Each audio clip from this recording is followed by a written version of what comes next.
congratulations on this album. We've been playing some of the singles on our show, and our listeners are really, really loving it. So congratulations.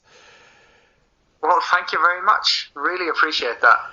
So you're already such a busy guy. How did White Void suddenly come about for you as well?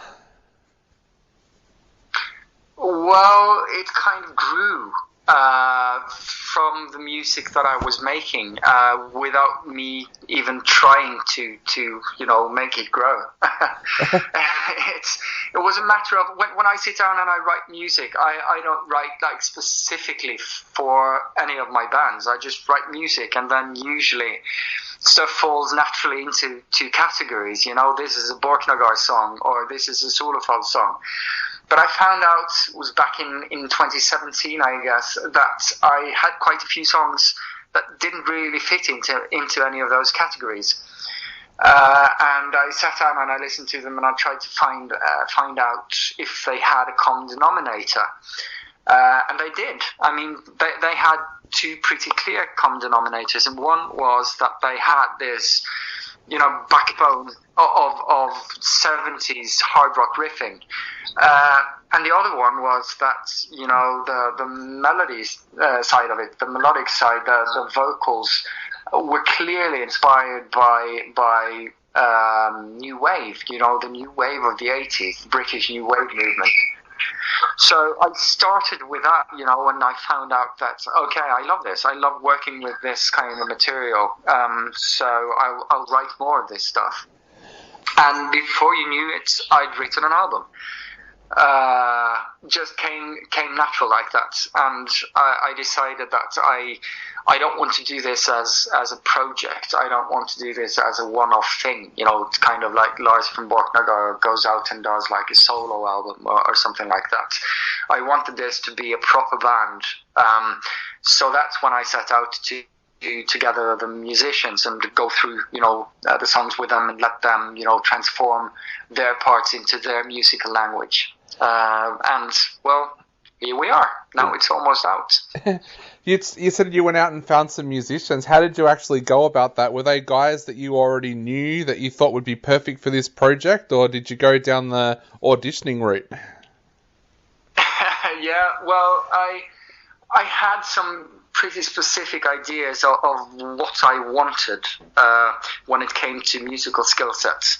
I didn't want metal musicians for this. I wanted to keep this a rock-based project, and if I'd gone to the people that I usually go to when it comes to music and instrumentation, we would have fallen into the cauldron of black metal, Yeah.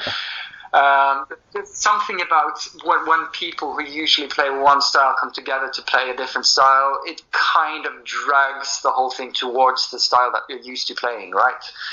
So I set out to find a guitarist that had a different approach and a different background. And Eivind was a very good friend, a childhood friend of my brother's. So I knew him. I've known him his entire life. He's a few years younger than I am.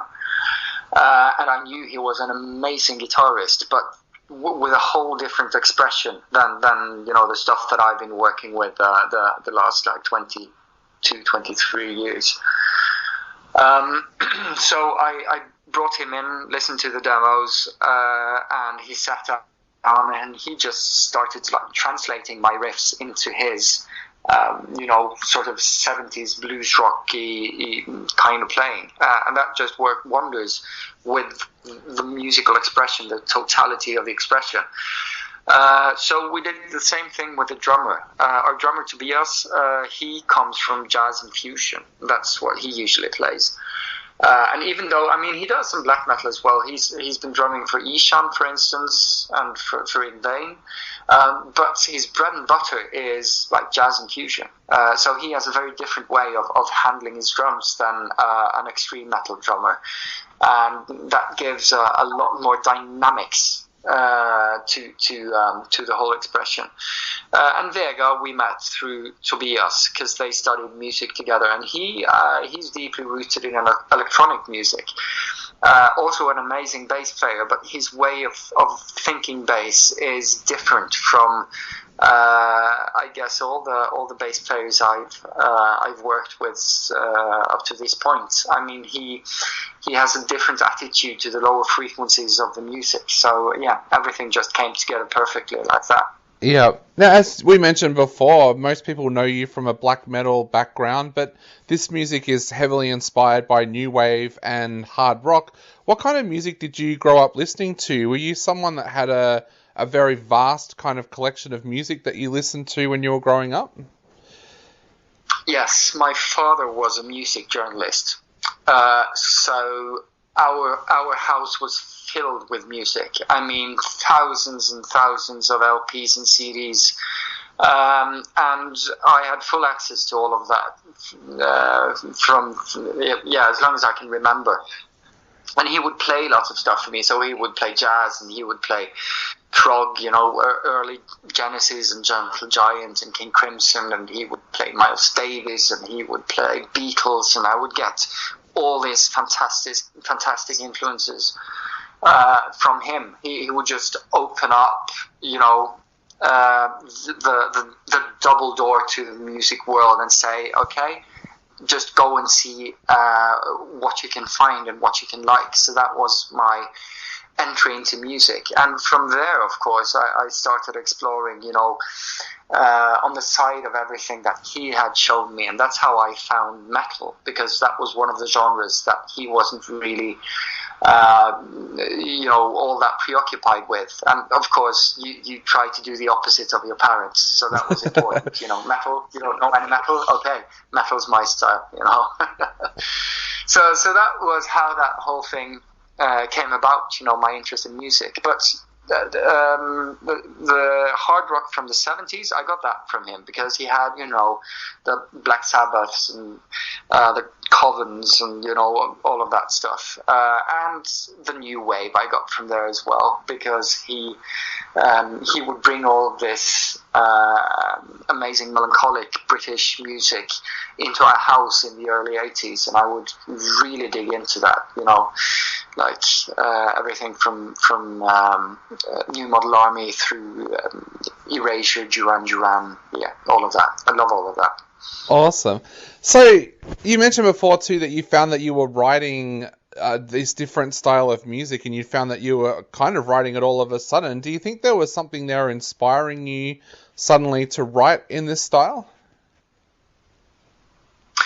I don't know. It's hard to say, how does inspiration strike?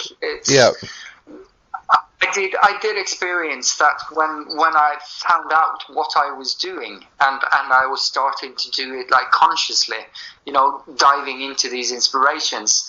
I had a lot of stuff that I wanted to say, so it's pretty obvious to me that I had these inspirations just lying in wait within my musicality, and just waiting for the right point and the right direction to flow in.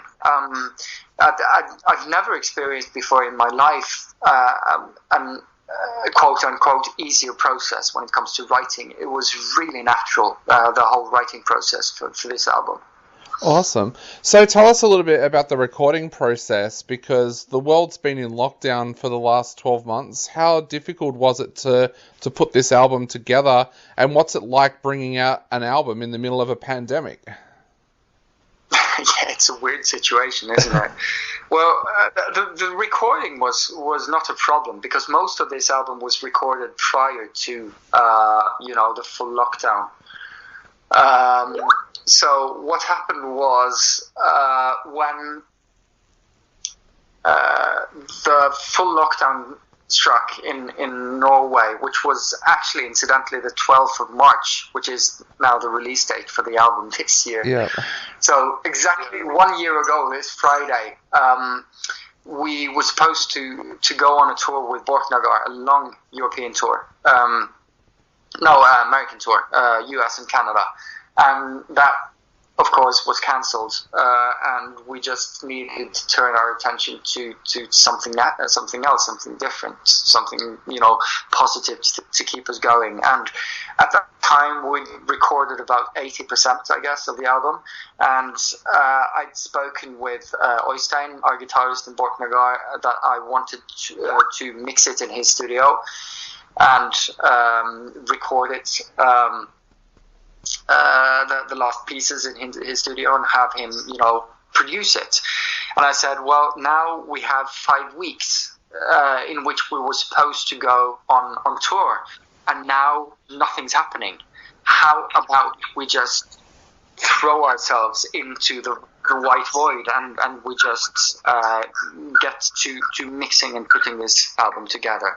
So that's what we did. So even though the recording was done mostly prior to the whole COVID situation, COVID actually was an accelerator when it came to White Void, because we came to the production side and we had such a nice push, all of us needing something positive to focus on after that tour went to shit. So, yeah, that was a strange situation. Just flipping the script like that, but really fine. For us, it made us really focused, and it's got the album done much earlier than I planned. We had an idea of going into the mixing process like summer or early autumn last year. So it just sped up everything. And also, got in talks with a few different labels early summer, and by September we'd signed to Nuclear Blast, and things just went really fast. Also because I think within this weird situation that was created by COVID, people got really hungry for creative stuff and for different stuff. So I think in a way, it kind of helped us.